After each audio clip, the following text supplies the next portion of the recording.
algunas reacciones de mi vida me están llevando a ir de tropiezo en tropiezo, y deseo en mi vida un cambio radical. Bueno, yo en muchas oportunidades lo dije, yo quisiera cambiar, quisiera ser distinto, pero ¿sabe qué? En nuestras fuerzas no se puede, pero sí en el Señor Dios Todopoderoso. Un cambio radical. Vamos a ir ahí a la palabra del Señor. Ahí en el capítulo 9 del libro de los Hechos, vamos a ver el cambio radical que Dios hizo en un hombre, que si lo viéramos en estos tiempos pensaríamos, no hay nadie quien pueda cambiar ese corazón. ¿Cuántas veces pensamos así? Y vemos a alguna persona y decimos, esa persona nadie lo puede cambiar. Bueno, el personaje de nuestra historia rompió todos esos esquemas, porque para Dios no hay nada imposible. Vamos a comenzar leyendo la palabra del Señor en el nombre del Padre, del Hijo y del Espíritu Santo. Dice: Saulo, respirando aún amenazas y muerte contra los discípulos del Señor, vino al sumo sacerdote y le pidió cartas para las sinagogas de Damasco, a fin de que si hallase algunos hombres o mujeres de este camino, los trajese presos a Jerusalén. Mas yendo por el camino, aconteció que al llegar cerca de Damasco, repentinamente le rodeó un resplandor de luz del cielo, y cayendo en tierra, oyó una voz que le decía: Saulo, Saulo, ¿por qué me persigues? Él le dijo: ¿quién eres, Señor? Y le dijo: yo soy Jesús, a quien tú persigues. Dura cosa te es dar coces contra el aguijón. Él, temblando y temeroso, dijo: Señor, ¿qué quieres que yo haga? Y el Señor le dijo: levántate y entra en la ciudad, y se te dirá lo que debes hacer. Y los hombres que iban con Saulo se pararon atónitos, oyendo a la verdad la voz, mas sin ver a nadie. Entonces Saulo se levantó de tierra, y abriendo los ojos no veía a nadie. Así que llevándole por la mano, lo metieron en Damasco, donde estuvo 3 días sin ver, y no comió ni bebió. Había entonces en Damasco un discípulo llamado Ananías, a quien el Señor dijo en visión: Ananías. Y él respondió: heme aquí, Señor. Y el Señor le dijo: levántate y ve a la calle que se llama Derecha, y busca en casa de Judas a uno llamado Saulo de Tarso, porque he aquí él ora. Y ha visto en visión a un varón llamado Ananías, que entra y le pone las manos encima para que recobre la vista. Entonces Ananías respondió: Señor, he oído de muchos acerca de este hombre, cuántos males ha hecho a tus santos en Jerusalén, y aún aquí tiene autoridad de los principales sacerdotes para prender a todos los que invocan tu nombre. El Señor le dijo: ve, porque instrumento escogido me es este para llevar mi nombre en presencia de los gentiles y de reyes y de los hijos de Israel, porque yo le mostraré cuánto le es necesario padecer por mi nombre. Fue entonces Ananías y entró en la casa, y poniendo sobre él las manos dijo: hermano Saulo, el Señor Jesús, que se te apareció en el camino por donde venías, me ha enviado para que recibas la vista y seas lleno del Espíritu Santo. Y al momento le cayeron de los ojos como escamas, y recibió al instante la vista, y levantándose fue bautizado. Padre, te adoramos, bendecimos tu nombre, Señor. Háblanos, repártenos, Señor, a cada uno de nosotros según nuestra necesidad y según tu voluntad. Te lo pedimos todo, Señor, en el nombre de Jesús. Amén y amén. Gloria a Dios. Hermanos, ¿qué nos enseña la conversión del apóstol Pablo? Este era un hombre que creía que adoraba a Dios. El apóstol Pablo era un hombre que creía que era un siervo de Dios y que lo que hacía, lo hacía para agradar a Dios. Que no se nos olvide eso. La gran comisión, hermanos, que el Señor Jesucristo le dio a sus discípulos fue ir y predicar el evangelio a toda criatura. Eso lo encontramos en Marcos 16, no lo busque. Pero la parte que me llama la atención de la gran comisión es que el evangelio sería predicado a toda criatura. Y piense usted en toda criatura. No dice a todos mis hijos, sino dice a toda criatura. O sea, a todo lo que Dios ha creado, entiéndase, los seres humanos. Entonces, en todo lo creado, hermanos, habemos seres humanos, unos mejores que otros y otros peores. Pero el evangelio es ¿para quién? Para ser predicado a toda criatura. Por tanto, hermano, es mucha la gente que ha escuchado el evangelio. Es más, no se irá una persona de esta tierra, óigame bien, sin haber escuchado el evangelio. Y dice, pastor, ¿y aquellos que no pueden leer? Pastor, ¿y aquellos indígenas que están internados en una montaña? ¿Cómo lo van a escuchar? Bueno, dice la Biblia que el Señor se ha dado a conocer por medio de la naturaleza. De tal manera que cuando usted ve todo lo que Dios creó, no queda más que decir, existe un creador. Se cuenta que los indios, esa gente que no sabía nada, pero en su corazón había una conciencia. Dice que cuando morían sus seres queridos, los enterraban al pie de un árbol, el más alto de la selva, porque creían que ese espíritu se iba a ir ahí en la savia de ese árbol y iba a tocar lo más cerca de Dios. Había algo en sus conciencias que les decía, existe un Dios. Y eso, hermanos, está en todos nosotros. Por eso es que el hombre es religioso por naturaleza. Porque sabe que existe un Dios, busca una manera de relacionarse con ese Dios e inventa cualquier forma. Y muchos creen, y así se forman las religiones. ¿Cuántos de ustedes creen que nosotros no seguimos una religión? El apóstol Pablo seguía una religión y perseguía a los que creían como nosotros creemos. Eso fue lo que acabamos de leer, ¿verdad? Entonces, es interesante, hermanos, porque aunque muchos han escuchado el evangelio, sin embargo, solamente hay dos respuestas que el hombre puede dar a la predicación del evangelio. Diga dos. ¿No puede? ¿Dos? Dos. Solo hay dos respuestas, no hay más. Una es aceptarlo y la otra es rechazarlo. No hay más. Piensen en eso.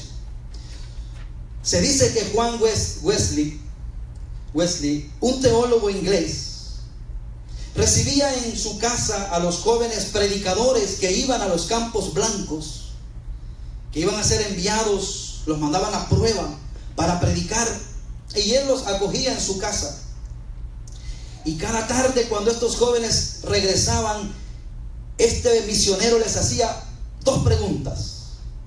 Número uno, les decía, ¿se ha convertido alguien? Cuando llegaban de su jornada de la predicación, les decía, ¿se ha convertido alguien? Y la segunda pregunta era, ¿se enojó alguien? Porque solo hay dos maneras: o se convierten o se enojan cuando se predica el evangelio de Cristo. Amén. ¿De cuál grupo es usted? No hay otro grupo. O se convierte o se enoja. Bueno, si la respuesta era negativa, o sea, si los muchachos le decían, bueno, ni se convirtió nadie, ni se enojó nadie, entonces él decía, entonces ustedes no han predicado el evangelio, busquen otra cosa que hacer. Porque cuando usted predica el evangelio, hermanos, algo tiene que suceder. O una persona se convierte o la persona se enoja. ¿Por qué hoy mucha gente está en lugares donde dice, no, yo estoy bien acá, yo no me muevo de mi religión? Hoy en la mañana voy a la iglesia y tenemos el ritual tradicional, y por la tarde nos vamos a tomar y nos vamos a bailar. Esta religión me gusta, Eso no es lo que dice el Evangelio. En el Evangelio, por eso el mensaje de esta mañana se llama un cambio radical. Un cambio radical. Vamos a ver en Pablo cómo sucedió este cambio. Juan Wesley, hermano, creía que cuando se predica el Evangelio, solo había dos reacciones por parte del hombre. ¿Cuáles son? Enojarse o convertirse. La historia de Saulo, que acabamos de leer, estos pasajes largos, no es una respuesta de enojo. Fíjense que aunque Pablo dice en la Biblia que iba respirando amenazas de muerte, eso es, hermano, como cuando un toro bravo, ¿ha visto las caricaturas que le ponen unas cosas así? Dice en los comentaristas que Pablo iba de esa forma, ¿sabe qué? A buscar cristianos, a buscar seguidores de Cristo, no para felicitarlos ni para condecorarlos, sino para matarlos. Pero Pablo no lo hacía con mal corazón. Pablo creía que su religión se lo permitía. Él creía que lo que hacía, lo hacía para Dios. Ese es el gran problema nuestro, hermanos. Cuando no conocemos al verdadero Dios. Creyendo que le agradamos, le ofendemos. Es tremendo eso, hermanos, porque solo hay un solo camino, una sola manera de poder agradar a Dios. ¿A través de quién? A través de su Hijo Jesucristo. Pablo pues aquí no se enojó, aunque venía enojado, aunque venía bufando, pero la reacción del apóstol Pablo ante el encuentro con Cristo fue diferente. Ya no pudo pelear, y le voy a decir por qué. Porque cuando usted tiene un encuentro personal con el Señor, usted no tiene más que rendirse. Por tanto, hermanos, hoy en esta mañana quiero hablarles acerca del cambio radical del apóstol Pablo. De un asesino, de un perseguidor, a ser un perseguido y a ser asesinado por lo que antes él no creía. Lo primero que nos enseña aquí la conversión de Pablo es que muchos andan por el camino a Damasco. Dice que Pablo pidió cartas de los dirigentes. Con autoridad llegó Pablo con cartas, camino a Damasco. ¿Cómo iba Pablo en ese caminar antes de encontrarse con Cristo? ¿Qué llevaba Pablo en el corazón antes de encontrarse con Cristo? ¿Usted cree que Pablo llevaba amor? ¿Usted cree que Pablo, y Pablo era un conocedor de primera mano de la ley de Dios? Y la ley de Dios, uno de los mandamientos dice, no matarás. No importa quién sea, no matarás. Sin embargo, el apóstol Pablo, creyendo que agradaba a Dios, iba a matar cristianos. El camino a Damasco, por un camino de la obstinación, un camino de la terquedad. Menciono esto, hermanos, porque el apóstol Pablo era un hombre muy inteligente. De todos en la Biblia, creo que el apóstol Pablo superaba a todos los escritores bíblicos. Tanto es así que escribe 17 cartas, o 13 cartas. Y Pablo era un hombre muy inteligente, era un hombre culto, era un hombre preparado. Él había sido instruido, hermanos, celosamente en la ley de Moisés, no por cualquier maestro, sino por el mejor maestro que existía en esos tiempos, llamado Gamaliel. O sea, Pablo se había educado en la mejor universidad de sus tiempos. Era un hombre condecorado, un hombre culto, un hombre celoso. Y por la palabra de Dios vemos que él era más celoso que sus contemporáneos. Sin embargo, hermanos, Gamaliel, ese maestro, ese rabino, cuando vieron que el evangelio comenzaba a florecer, los religiosos querían detener el evangelio y apresaban a los discípulos. Pero hoy los metían preso y mañana estaban en la plaza predicando. Y decían, ¿pero qué es esto? Y ya sabemos, ¿verdad?, por los relatos bíblicos, cómo el Señor abría las cárceles de una manera poderosa. Tanto era así, hermanos, que llegaron a preocuparse los religiosos de aquellos tiempos y decían, ¿qué vamos a hacer con estos? Esto no es cualquier grupo de personas. Y aquí viene el consejo sabio de este gran maestro Gamaliel. Hechos 5:34, yo se lo leo, dice: él opinó y dijo: y ahora os digo, apartaos de estos hombres, dijo Gamaliel, y dejadlos, porque si este consejo o esta obra es de los hombres, se desvanecerá. O sea, les dijo: ya no traten la manera de perseguir a los cristianos, porque si este nuevo movimiento que ha surgido es un invento de hombres, ya terminará. Usted sabe que todas las modas pasan, ¿verdad? ¡Bum! Y se acabó. Todo pasa. Y les digo: esta es una moda de un hombre que vino a querer revolucionar. Esto ya va a pasar si es de los hombres. 2000 años, hermano, y no ha pasado. Aquí estamos nosotros. Pero él les aconsejó y les dice: mas si es de Dios esa obra, no la podréis destruir. No seáis tal vez hallados luchando contra Dios. Hermano, ¿qué fue lo que el Señor Jesucristo dijo? Las puertas del infierno, todos los poderes del enemigo, del mundo, del satanismo, no podrán contra la iglesia. Hermanos, y ante esa verdad nosotros debemos de estar tranquilos. No debemos temer. No tenga miedo. El Señor está con nosotros. Amén. Amén. Y no es un dicho nada más, es una realidad. Cristo está con nosotros.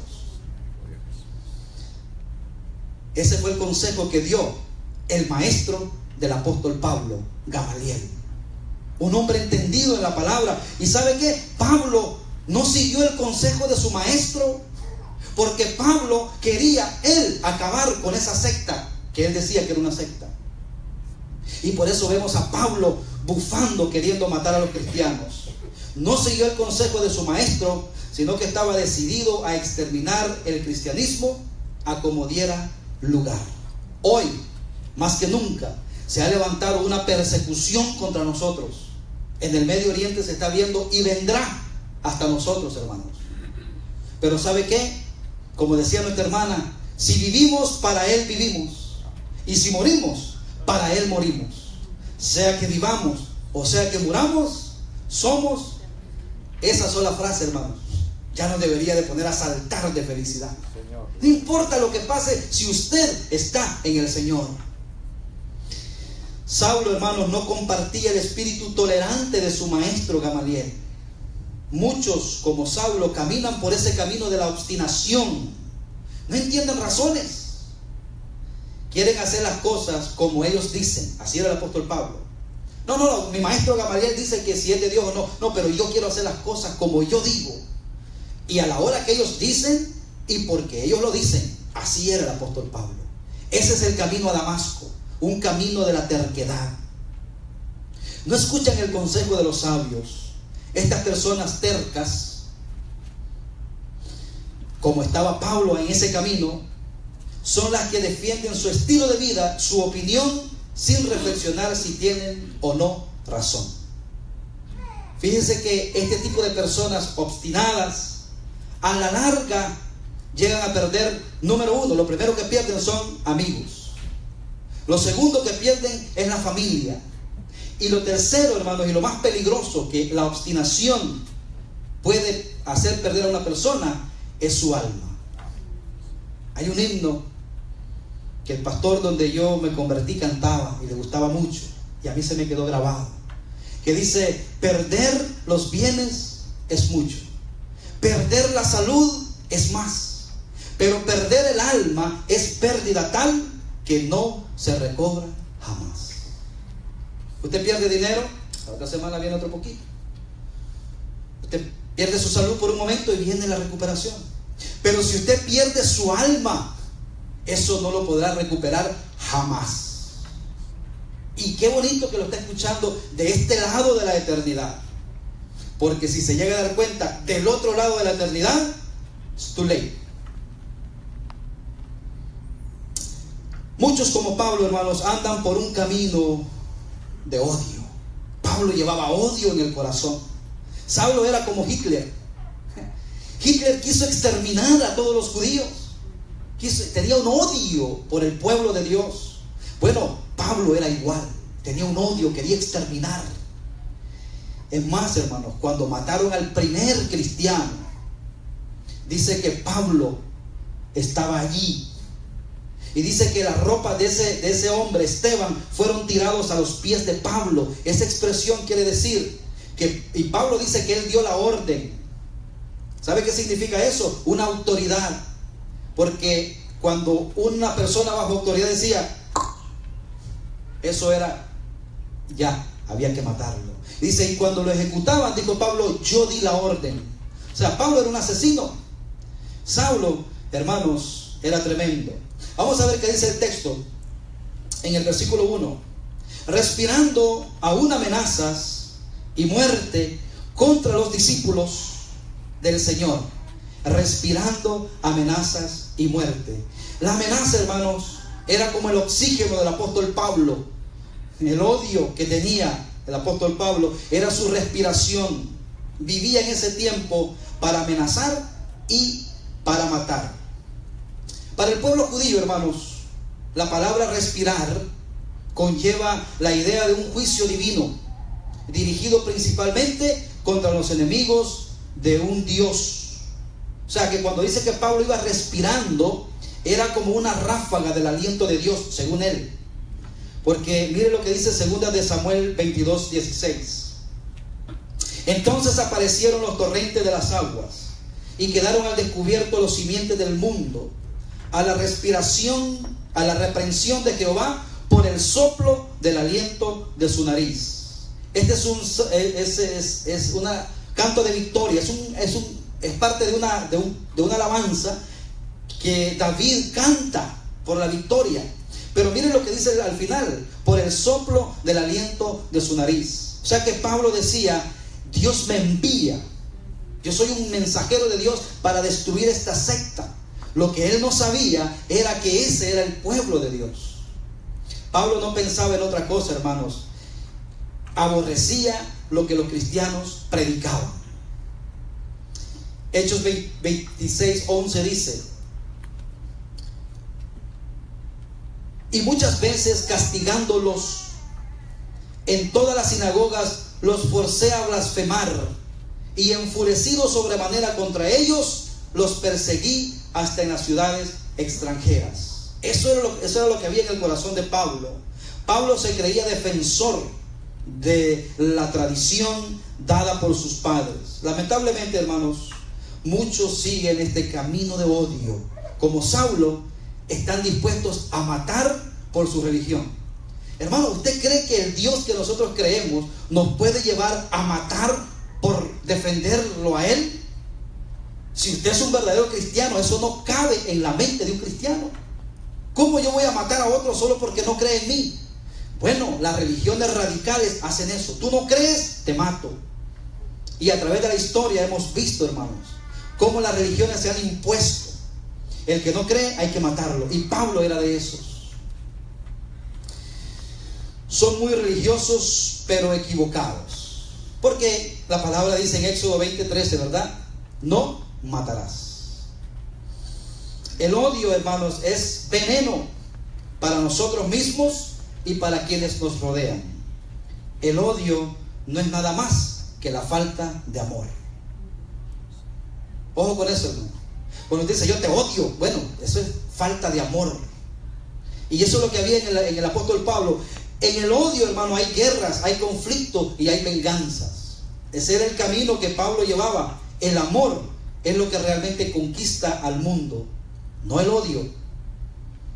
Por eso el Señor dice: amad a los que os aborrecen.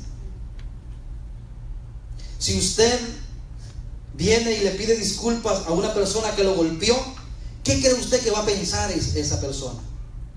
Dice que había una historia, este es un testimonio que se dio en mi país, que estaba un hombre leyendo su Biblia y de pronto llega otro con un machete, así como el plan, y le dio en esto de acá y se fue corriendo. Y vea que allá todo el mundo vive en una aldeita cerca, ¿no? Y cuando todo el mundo vio que el hombre que estaba leyendo la Biblia dejó la Biblia ahí y se fue a poner una camisa, y dijo: hoy se armó ya el problema aquí. Y toda la gente, ¿verdad?, viendo qué es lo que iba a pasar. Y cuando llegó el hombre con su Biblia, le dijo: perdóneme, al que lo había ofendido.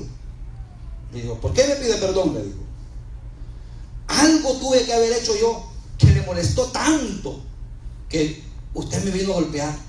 Pero si en algo le he ofendido, perdóneme. ¿Usted cree que iba a seguir el pleito? ¿Cómo usted cree que se refrenó el odio de ese hombre? Bueno, porque el amor, hermano, es el arma que puede detener el odio del mundo, el amor. Interesante. ¿Cómo iba Pablo? Con odio.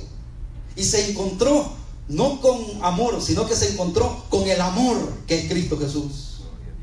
Pudo refrenar y pudo cambiar, pudo hacer un cambio drástico en el corazón de Pablo. Y esta es una historia de amor. Si yo pudiera ponerle otro título a este mensaje, es el encuentro del apóstol Pablo. El cambio sería una historia de amor. Sentir odio, hermanos, es como dar coces contra el aguijón. O sea, el Señor le dijo, Pablo, dura cosa te es dar coces contra el aguijón. ¿Qué significa eso? Coces. Coces es como una punzada. Es como si usted corre, hay algo puntiagudo y usted corre y se da sobre la cabeza con eso puntiagudo todo el tiempo. Dice, dura cosa te es lastimarte tú mismo. Es tremendo, ¿verdad? Mira lo que le dice Hechos 9:5. Él le dijo, ¿quién eres, Señor? Y le dijo, yo soy Jesús, a quien tú persigues. ¿A quién perseguía Pablo? A los cristianos, ¿verdad? ¿Cuál era la información que Pablo tenía de Jesús? Que Jesús vino, murió y resucitó. Y ahora se le aparece. Y le dice, yo soy Jesús, a quien tú persigues. Dura cosa te es dar coces contra el aguijón.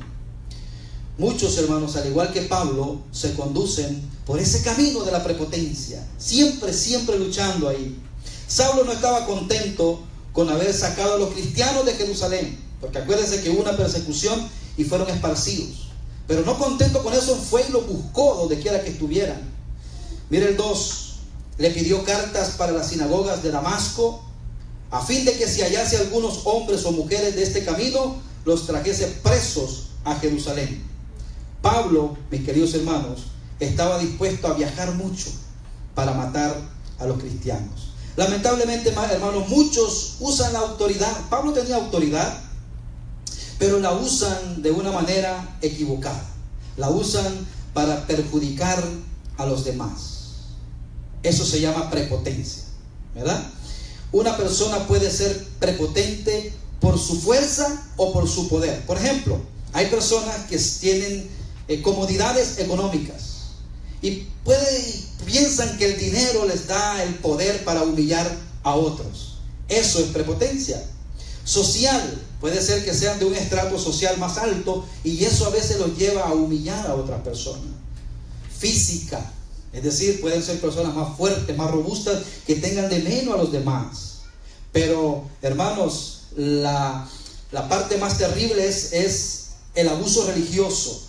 Es decir, que porque son la religión oficial, a veces tienen de menos a otros. Y eso no debe ser así.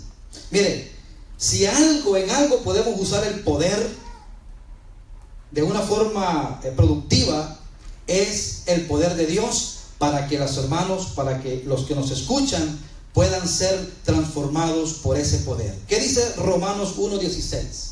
Dice, porque no me avergüenzo del evangelio. Pablo mismo hablando ya después. Porque es poder de Dios. Mire, Pablo se topó con ese poder para salvación a todo aquel que cree, al judío primeramente y también al griego. Qué lindo es ver a alguien que antes odiaba algo y ahora da su vida por eso que antes odiaba. Ese era la vida del apóstol Pablo. Hay otro punto importante que aprender aquí, que el Señor nos llama a todos. ¿Quién más malo que el apóstol Pablo? Yo creo que acá ni todos juntos, ni toda nuestra maldad junta alcanza para llegar a la maldad que tenía el apóstol Pablo. Sin embargo, el Señor no hace acepción de personas. El Señor nos llama a todos y nos llama a través de su palabra. Pablo se dirigía a esa ciudad, ¿verdad?, con una idea en mente, y era destruir cristianos. Pero ¿sabe qué? Dios tenía una sorpresa para él. Saulo estaba cerca de la ciudad de Damasco, dice la Biblia, cuando de repente le rodeó una luz muy brillante que sobrepasaba la luz del sol. Y eso dice la Biblia que era como a las 12 del día. Cuando el sol está en su máximo esplendor, ahí se le aparece el Señor.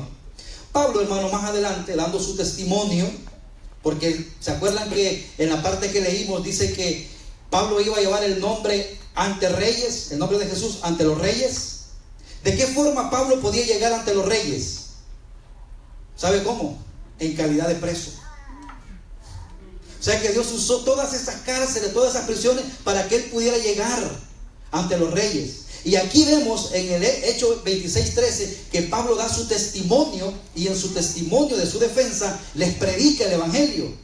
Porque le dice aquí, le está diciendo al rey: cuando a mediodía, oh rey, le está contando su testimonio, Hechos 26:13, yendo por el camino, vi una luz del cielo que sobrepasaba el resplandor del sol. Mire que el testimonio de Pablo era exactamente lo mismo, lo cual me rodeó a mí y a los que estaban conmigo, contándole el testimonio. Saulo, hermano, como buen conocedor de las escrituras hebreas, sabía que una luz como esta era una manifestación divina. O sea, Pablo era conocedor, pero cuando vio que esta luz era extremadamente fuera de lo común, de lo normal, dijo: esto no es más que una manifestación divina. Porque le voy a decir una cosa: Pablo creía en ese Dios todopoderoso. Pablo creía en el Dios de los hebreos. Los que no creían en Jesús, como mucha gente. No, yo no tengo problema en creer en un Dios, tengo problemas en creer en Jesús. Bueno, Pablo igual, Pablo creía en ese Dios. Había sido educado en las escrituras, pero no creía en Jesús. Y acuérdese, hermano, si usted no cree en Jesús, usted no puede agradar al Padre. Usted no puede decir: yo amo al Padre pero odio al Hijo. Es imposible. El que no tiene al Hijo de Dios no tiene al Padre. Y eso no entendía el apóstol Pablo, pero sí entendía la palabra y dijo: esta luz no es normal. Por lo que dice Éxodo 34, 40-34. Entonces una nube cubrió el tabernáculo de reunión y la gloria de Jehová llenó el tabernáculo. Esa luz. Le voy a decir una cosa, hermano. Dice la Biblia que nadie puede ver a Dios. Por eso es que no se cree el cuento que diga: no, yo vi a Dios. No, a Dios nadie lo puede ver, porque es una luz inmarcesible. Estos ojos no están preparados para tanta luz. Es más, usted el sol no lo puede ver de frente. Y eso es que el sol es una lumbrera menor. Imagínense la gloria de Dios. Jehová llenó el tabernáculo. Mire el 35. Y no podía Moisés entrar en el tabernáculo de reunión porque la nube estaba sobre él y la gloria de Jehová lo llenaba. Entonces Pablo dijo: esto no es más que la gloria de Dios. Mire, fue tan intensa esa luz que dice que lo dejó ciego al apóstol Pablo. Quedó ciego. Dice que él quiso abrir los ojos y no vio a nadie, estaba ciego. Qué tremendo eso, hermano. E inmediatamente escuchó una voz que le decía: Saulo, Saulo. Y eso es importante. Cuando en la escritura hebrea, en la cultura hebrea, usted escuchaba su nombre 2 veces seguidas, era porque era algo serio para usted. Saulo, Saulo. Wow, esto es diferente. Y la pregunta extremece más al apóstol Pablo, porque dice: ¿por qué me persigues? Me imagino que se quedó Pablo ciego. Imagínese esa luz. Y dice: pero ¿por qué me persigues? Pero yo no te persigo. ¿A quién perseguía Pablo? Perseguía a los cristianos. Jesús le está diciendo aquí a Pablo que quien se mete con los cristianos se mete con él. Eso es lo que le está diciendo: a mí me persigues. Esta pregunta, hermanos, es penetrante y lo invita a reflexionar sobre lo que estaba haciendo al apóstol Pablo. Y le sigue diciendo: yo soy Jesús, a quien tú persigues. Dura cosa te es dar cosas contra el aguijón. Es interesante, hermano, porque el Señor no ha dejado de hablarnos hasta el día de hoy. No ha dejado de hablarnos hasta el día de hoy. Fue a Pablo en aquel tiempo, hoy es a nosotros. Hoy Dios lo hace, hermanos, a través del Evangelio. Ya no espere usted tener esas revelaciones, que usted va por la calle y de pronto que el Señor se me aparezca. No ande buscando esas revelaciones. ¿Sabe por qué? Porque el diablo le puede dar una falsa revelación. Ahí al lado de nosotros, ahí hay una, cuando salga lo va a ver.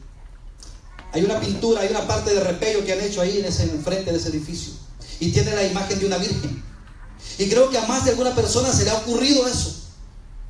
Ya le metí. ¿Sabe por qué, hermanos? Porque hoy Dios no nos va a hablar a través de cosas. Miren, este árbol se apareció. Mira que en esta tortilla aquí se ve. No caigan en eso. Ven una nube ustedes, miren la figura de Dios. No caigan en esas cosas, hermano. Eso no es fe, eso es otra cosa. Esos son espejismos. Ya Dios no nos va a hablar por estas cosas. Dice la Biblia que Satanás se disfraza como ángel de luz para engañar, no a los hijos de Dios. A mí no me pueden engañar, porque yo sé que el Señor hoy se manifiesta a través de su palabra. El apóstol Pablo lo escribe a los tesalonicenses y les dice: a lo cual os llamó mediante nuestro evangelio para alcanzar la gloria de nuestro Señor Jesucristo. Si Dios nos llama hoy, es a través de la predicación de la palabra. No nos llama aquí poniendo aparatos con humo para que aparentemos esa gloria de Dios. Eso no es así, hermanos. Es el Señor hablándole directamente a su corazón. El Señor nos sigue diciendo ¿por qué? Porque esa es la pregunta que le hizo a Pablo. ¿Por qué? ¿Por qué me persigues? Y quizás ese por qué puede penetrar en nuestro corazón. Quizás el Señor pudiera decirnos hoy: ¿por qué te comportas violentamente con tus semejantes? ¿Por qué? ¿Por qué anidas malos sentimientos en tu corazón? ¿Por qué? Déjeme decir, hermanos, que responder a ese por qué es importante. Usted puede decir: no, yo soy así, ¿por qué? ¿Por qué? No hay nada que pueda valer. No, porque cuando pequeño, no. Si tuviste un encuentro con Cristo, eso terminó. ¿Por qué permites que los recuerdos del pasado afecten tu futuro? Te puede preguntar el Señor hoy. ¿Por qué? Olvídate de lo demás, olvídate de tus padres. Hoy, ante el Señor, tú tienes que tener un encuentro y resolver ese por qué. ¿Por qué prefieres engañarte cuando la verdad está frente a ti? Pudiera decirnos el Señor hoy, ¿verdad? ¿Por qué? Y nos habla de una manera personal, hermanos. Así como el apóstol Pablo le llamó por su nombre, hoy el Señor también nos dice a nosotros y nos llama por nuestro nombre. Miguel, Miguel, ¿por qué me persigues? Póngale su nombre ahí. Llama aún al que creemos más malo. Gálatas 1:14, el apóstol Pablo, hablando de su maldad, aquí nos da a ver cómo era su corazón. Dice: y en el judaísmo, que era la religión que él pertenecía, aventajaba a muchos de mis contemporáneos en mi nación, siendo mucho más celoso de las tradiciones de mis padres. El celo de Pablo, hermano, era un celo fariseo. En cierto, él aventajaba a muchos a los de su nación. Es decir, él era el peor de los de su religión. Eso está diciendo Pablo aquí. Sin embargo, el Señor le habló y lo llamó a su obra. Vemos que Pablo ahora tiene un cambio radical. Pasó de perseguidor a ser perseguido. Y a veces eso nos pasa a nosotros. ¿Cuántas veces nos burlamos del Evangelio? Yo me burlé del Evangelio muchas veces. Hoy sé que muchos se burlarán de la fe que yo profeso. Porque cuando hay un cambio radical, eso sucede. A veces pensamos que Dios no puede perdonar a gentes que han hecho tanto daño. Déjenme decir, hermanos, el Señor perdonó a Pablo, que había matado a sus hijos. Sin embargo, el Señor lo recibe a misericordia. Nadie es demasiado malo para el amor de Dios. Hay un coro que nosotros cantamos que dice: el amor de Dios es maravilloso. Y dice: es tan grande que nadie puede estar, es tan alto que nadie puede estar arriba del amor de Dios. Tan profundo que nadie puede estar abajo, ni tan ancho que puede estar afuera. El amor de Dios nos alcanza a todos. pero hay que tener un encuentro con Él. Mire, Romanos 5:8 dice: mas Dios muestra su amor para con nosotros, que aun siendo pecadores, Cristo murió por nosotros. Ese es el amor. El amor es lo que va en contra, porque siendo pecadores, siendo enemigos, Él nos amó. Nosotros amamos a nuestros amigos, ¿verdad? Y a nuestra familia, pero a mi enemigo yo no lo amo. Bueno, ese es el evangelio. Tenemos que aprender a amar a los que nos han hecho daño. Piense en esta última semana, ¿quién le ha hecho daño a usted? ¿Quiere usted ser un hijo de Dios y agradar su corazón? Perdónelo. No entiendo, Señor. Dígale, no entiendo. No, dígale al Señor. Dígale, no entiendo, Señor, pero lo perdono. No entiendo, pero lo perdono. Y déjeme decirle, cuando más nos parecemos al Señor es cuando aprendemos a perdonar. Cristo murió por todos, pero Cristo no salva a nadie que se crea bueno. Si usted se cree bueno, Cristo no lo salva. Usted tiene que declararse pecador ante el Señor. Todos cabemos en el corazón de Dios. Imagínense qué tan grande el corazón. Nosotros somos muy egoístas, ¿verdad? Y decimos, no, en mi corazón solo hay uno. O sea, hablando en la parte natural, ¿no? Mi esposa nada más en mi corazón. Bueno, qué bueno que sea así. Amén, dice mi esposa. No hay espacio para otra persona en mi corazón. Ahora, pero porque nosotros somos limitados.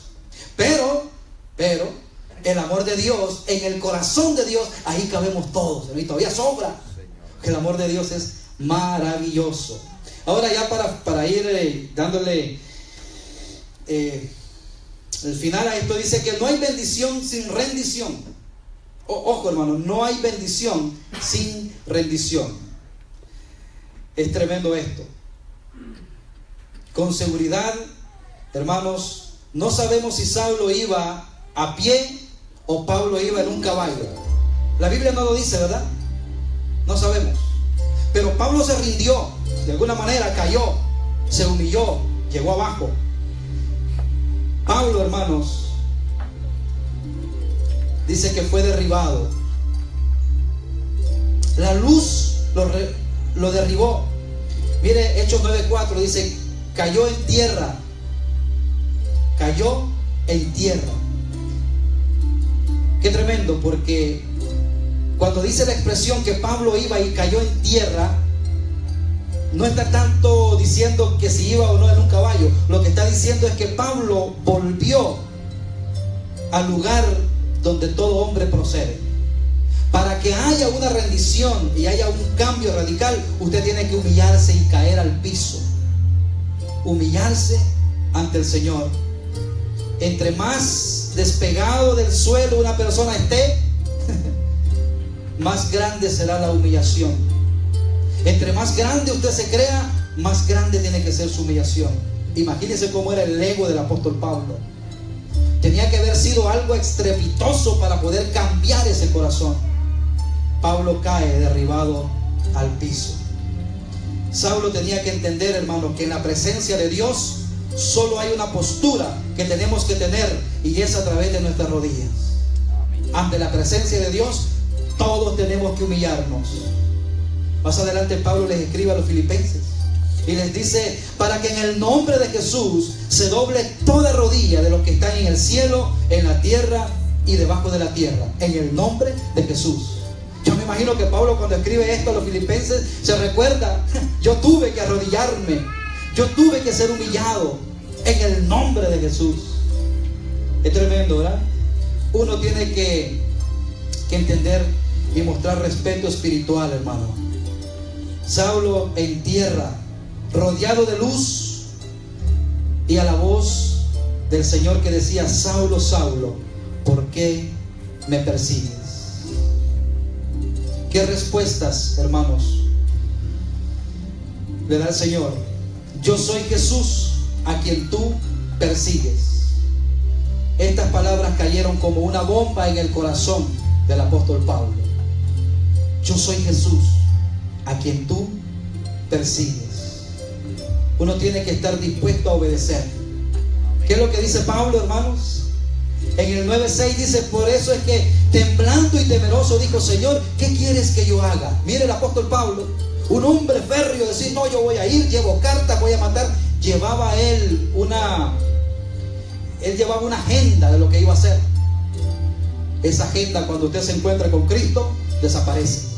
Hoy vemos al apóstol Pablo diciendo: Señor, ¿y qué quieres que yo haga? Bueno, ¿y tu agenda? No es que ibas a matar cristianos, no que ibas tan enojado y tan enfuriado o tan furioso. Hermanos, cuando tenemos un encuentro radical, ya no es mi agenda, ya no es lo que yo digo, no es lo que yo quiero, no es lo que yo pienso. No porque yo pienso que, porque yo quiero que, no. Ni es por lo que el presidente dice, hermano, ni por las leyes. Señor, ¿qué quieres que yo haga? ¿Cuántos de nosotros estamos dispuestos a decir eso al Señor? ¿Qué tal si el Señor le dice: quiero que te vayas para tu pueblo, allá donde naciste? Señor, no te escuché.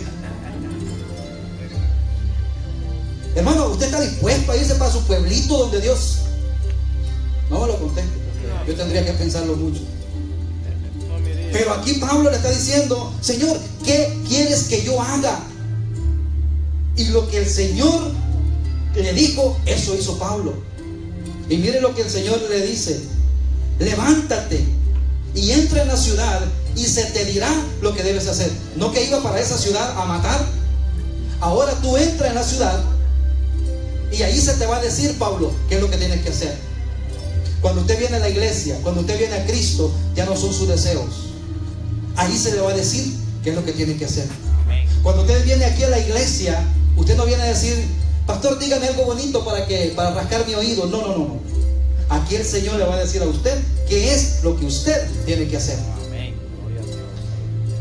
Saulo mismo, hermanos, escribió más adelante en Gálatas 2:20: con Cristo estoy juntamente crucificado y ya no vivo yo. O sea, él entendió. Me imagino que, hermano, yo quiero que cada vez que usted lea estos pasajes se acuerde de la conversión de Pablo. Todo tiene que ver ahí. Con Cristo estoy juntamente crucificado y ya no vivo yo. O sea, mi agenda se acabó. Mas vive Cristo en mí, y lo que ahora vivo en la carne, o sea, mis deseos, solo estoy para obedecer al Señor. Lo vivo en la fe del Hijo de Dios, el cual me amó. Mire, hermano, ¿cómo que lo amó? Si tenía que destruirlo el Señor ahí nomás, era su enemigo, iba a matar cristianos. Y a veces nosotros, hermanos, en aquellos que nos persiguen y nos hacen daño, decimos: Señor, o te lo llevas o te lo mando. No, hermano, no. Tenga misericordia, Señor, ten misericordia de él. El Señor vive en mí. Cristo vive en mí. La pregunta para nosotros es, hermanos: ¿Cristo vive en usted? ¿Ya usted, hermanos, tuvo ese encuentro personal con Cristo? ¿Hay un cambio radical en su vida? Pablo, hermanos, ya no volvió. Y dice la Biblia, ¿verdad?, que después Pablo llegó. Y Pablo, en ese momento de oscuridad, hermanos, estaba orando, dice el pasaje. Y en esa oración, porque no podía ver, estaba totalmente conectado con Dios, se le presentó una visión y le dijo que había un hombre que se llamaba, ¿cómo se llamaba? Ananías. Dice: ese hombre va a orar por ti. Y qué tremendo, hermanos, que cuando llega Pablo ya convertido, porque hasta el nombre se le cambió, Ananías le dice: hermano Pablo. Pero antes no tenía ese mismo pensamiento. Cuando el Señor le dijo: va a venir un hombre, Pablo, y le dice: Señor, ¿que no has escuchado quién es ese hombre? Ese hombre viene a matarnos. Y le dijo: no, tranquilo, instrumento escogido me es este, y yo le voy a hacer saber lo que él tiene que sufrir por causa de mi nombre. Para Pablo, hermano, estaba claro. Para Pablo no podría ser miembro de la iglesia para de sufrir, porque el Señor le dijo: yo le voy a mostrar cuánto debe sufrir por causa de mi nombre.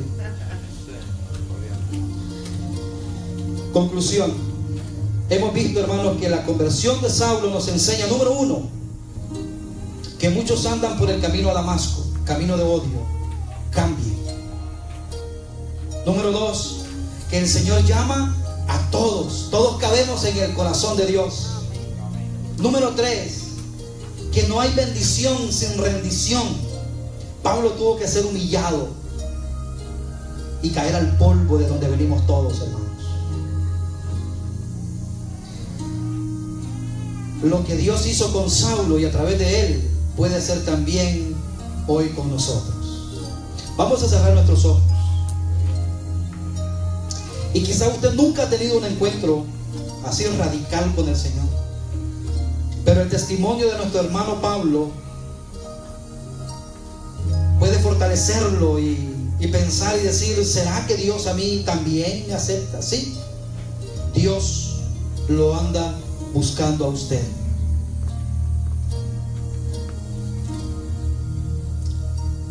Dígale ahí al Señor: Padre, yo sé que por momentos camino en esa senda a Damasco, donde voy furioso, donde voy con odio, con rencor por lo que me está pasando, y quiero hacerle daño a esas personas. Espero el momento para hacerle daño. Perdóname, Señor, no quiero seguir por ese camino a Damasco. También, Señor, quiero decirte que me arrepiento de mis pecados, de esos pecados planeados, de esos pecados sucios, Señor, que yo mismo he elaborado. Perdóname, Señor, y sé que hoy me has hablado que sí hay perdón para mí, porque si lo hubo para el apóstol Pablo, yo también puedo entrar ahí, Señor. Tú nos llamas a todos. Y el último punto, Padre, que no hay bendición sin rendición. Hoy yo me quiero rendir a ti, Señor. No tiene que pasar nada extraño en su cuerpo ni tirarse al suelo. En su corazón usted tiene que reconocer que es pecador, que va camino a Damasco, que va en contra de Dios, pero que hoy usted puede tener un encuentro personal con el Señor. Dígale ahí donde está: perdóname, Señor, ya no quiero ser igual.